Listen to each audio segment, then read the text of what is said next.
Everyone, welcome to our YouTube channel success 100। तो आज हम लोग एक मॉडरेट लेवल की पजल के साथ हैं। तो चलिए हम लोग पजल को सॉल्व करना शुरू करते हैं। तो हम लोग पजल को पहले 1 बाय 1 रीड करेंगे, उसके बाद हम लोग सॉल्व करेंगे। ठीक है, देखो यहाँ पे क्या लिखा हुआ है। 5 पर्सन्स अनुभव, राहुल, अनिकेत, विवेक, सक्षम joint 5 banks PNB, SBI, BOB, OBC and BOI not necessary in the same order and each of them were different locations, Delhi, Lucknow, Chandigarh, Kolkata, Hyderabad. जितने भी हिंदी मीडियम वाले बच्चे उनको घबराने की ज़रूरत नहीं है, मैं एक एक लाइन को हिंदी में भी रीड करूंगी। 5 लोग हैं, अनुभव, राहुल, अनिकेत, विवेक, सक्षम, जिन्होंने 5 बैंकों को ज्वाइन किया था और उनके बैंकों का नाम है PNB, SBI, BOB, OBC और बैंक ऑफ इंडिया BOI। ठीक है, और सभी लोग जो है अलग अलग लोकेशंस के हैं, जैसे दिल्ली, लखनऊ, चंडीगढ़, कोलकाता, हैदराबाद। ठीक है, और ये लोग डिफरेंट फंक्शंस भी करते हैं, जैसे कोई रिटेल बैंकिंग, कोई SME बैंकिंग, कोई रिस्क मैनेजमेंट, कोई फॉरेक्स बिजनेस, कोई treasury operations, but not necessary in the same order. तो इसमें हम लोग क्या फिक्स कर सकते हैं, इसमें हम लोग नाम फिक्स कर सकते हैं। ठीक है, तो यहाँ पे फटाफट हम नाम को नोट कर लेंगे, शॉर्ट में नोट करेंगे। ठीक है, क्योंकि हमें क्या करना है, टाइम को सेव करना है। अनुभव, राहुल, अनिकेत, विवेक और सक्षम। ठीक है, अब ये देखो 4 पैरामीटर्स की पजल है। ठीक है, मॉडरेट लेवल की पजल है, इसको हम सॉल्व करते हैं। देखो क्या लिखा हुआ है कि अनुभव was not working in PNB, मतलब अनुभव जो है वो PNB में काम नहीं कर रहा था। ठीक है, यहाँ बैंक लिख लेंगे और आगे लिखते जाएंगे। ठीक है, अनुभव नहीं काम कर रहे थे, यहाँ पे हमने क्रॉस कर लिया। Rahul, Aniket and Vivek were engaged in retail banking, treasury operations and SME banking respectively. Respectively का मतलब होता है कि जिस उसमें गया, जिस फॉर्मेट में दिया हुआ है उसी फॉर्मेट में वो लोग काम करते हैं। मतलब राहुल सबसे पहले है और सबसे पहले रिटेल बैंकिंग है, मतलब राहुल रिटेल बैंकिंग का काम करता है। अनिकेत ट्रेजरी ऑपरेशन का काम करता है, विवेक SME का काम करता है। तो बस हम लोग नोट कर लेते हैं, तो डायरेक्ट इन्फॉर्मेशन है कि राहुल जो है वो रिटेल का काम करेगा और अनिकेत ट्रेजरी का काम करेगा। ठीक है, और SME जो है SME नहीं, विवेक SME का काम करेगा। ठीक है, ये तो डायरेक्ट इन्फॉर्मेशन थी, हमने नोट कर लिया। ठीक है, the persons who joined PNB, OBC and BOB were posted in Hyderabad, Lucknow and Kolkata respectively. देखो यहाँ पे भी रिस्पेक्टिवली शब्द का इस्तेमाल किया गया, मतलब PNB में जो काम करेगा वो हैदराबाद में पोस्टेड रहेगा, OBC में जो काम करेगा वो लखनऊ में पोस्टेड रहेगा, BOB में जो काम करेगा वो कोलकाता में पोस्टेड रहेगा। ठीक है, अभी इसको हम कहीं नोट नहीं कर रहे हैं। ठीक है, ये हमें ये वाला जो 3 नंबर पॉइंट है इस पर टिक लगा लेते हैं, ये भी बाद में हम लोग नोट करेंगे।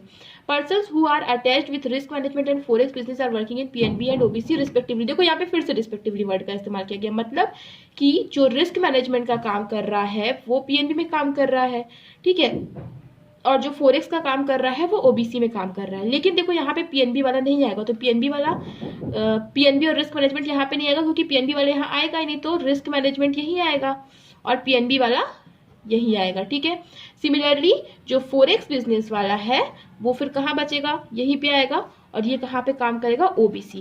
अब हम लोग 3 नंबर पॉइंट को पढ़ेंगे कि जो PNB वाला है वो कहाँ पोस्टेड है, हैदराबाद में पोस्टेड है। ठीक, और जो OBC वाला है वो कहाँ पोस्टेड है, वो पोस्टेड है लखनऊ में।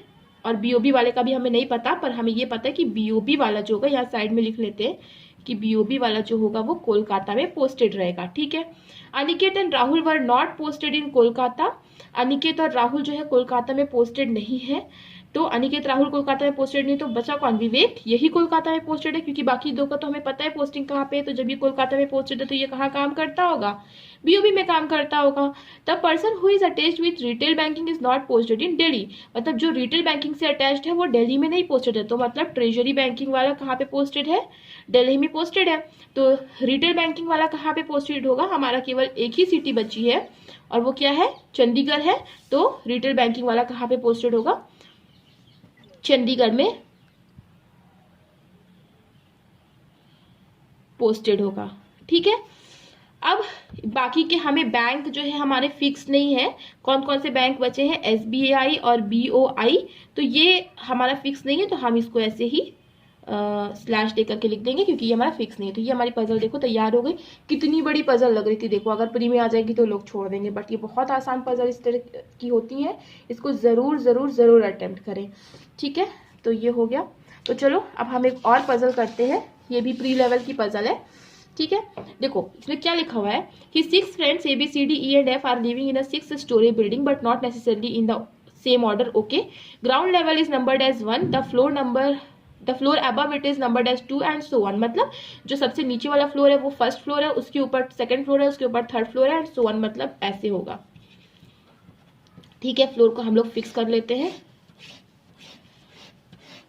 अब हम आगे बढ़ते हैं।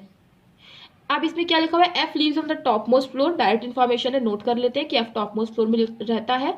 Only 3 people live between C and F, तो एफ 1 2 3 सी यहाँ पे आएगा क्योंकि एफ और सी के बीच में 3 ही लोग रहेंगे।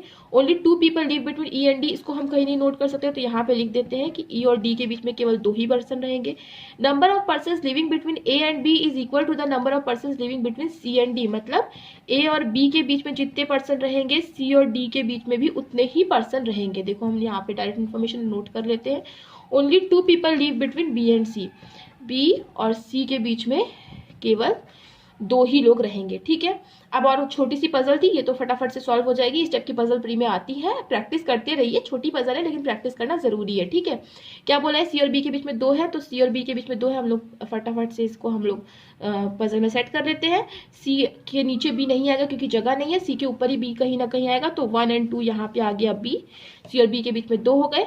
अब ए और बी के बीच में जितने हैं सी और डी के बीच में भी उतने ही होंगे, ऐसा लिखा हुआ है, ठीक है। और ई और डी के बीच में कितने हैं, ई और डी के बीच में 2 है, तो ई और डी देखो ऐसे ही आ पाएंगे क्योंकि और तो कहीं जगह बची नहीं है ई और डी के लिए, तो या तो ई और डी ऐसे आएंगे या तो ई और डी ऐसे आएंगे। अब बोला ए और बी के बीच में जितने हैं सी और डी के बीच में भी उतने होंगे, तो ए तो देखो यहीं पे आएगा, तो ए और बी के बीच में कितने हैं, 1 है, तो सी और डी के बीच में भी कितने होंगे, 1 होंगे, मतलब डी ऊपर आएगा और ई नीचे आएगा। तो ये हमारी पजल बन गई, एकदम छोटी सी पजल थी, 5 नंबर में प्री में आती है, मोस्ट डुएबल पजल होती है। इस टाइप की पजल्स को जरूर जरूर जरूर अटेम्प्ट करें, बिल्कुल भी स्किप ना करें, ठीक है। तो इस टाइप की पजल रियल में आती है अभी एग्जामिनेशन में, और ये पजल देखो इसकी साइज कितनी बड़ी थी मगर कितनी आसानी से सॉल्व हो गई। तो ये सारी पजल आपको अटेम्प्ट जरूर करनी चाहिए। कोई भी क्वेश्चन हो आपका पजल से रिलेटेड या किसी और टॉपिक से रिलेटेड, तो आप लोग मुझे कमेंट बॉक्स में कमेंट करके पूछ सकते हो। ओके, थैंक्स फॉर वॉचिंग, मिलते हैं नेक्स्ट वीडियो में।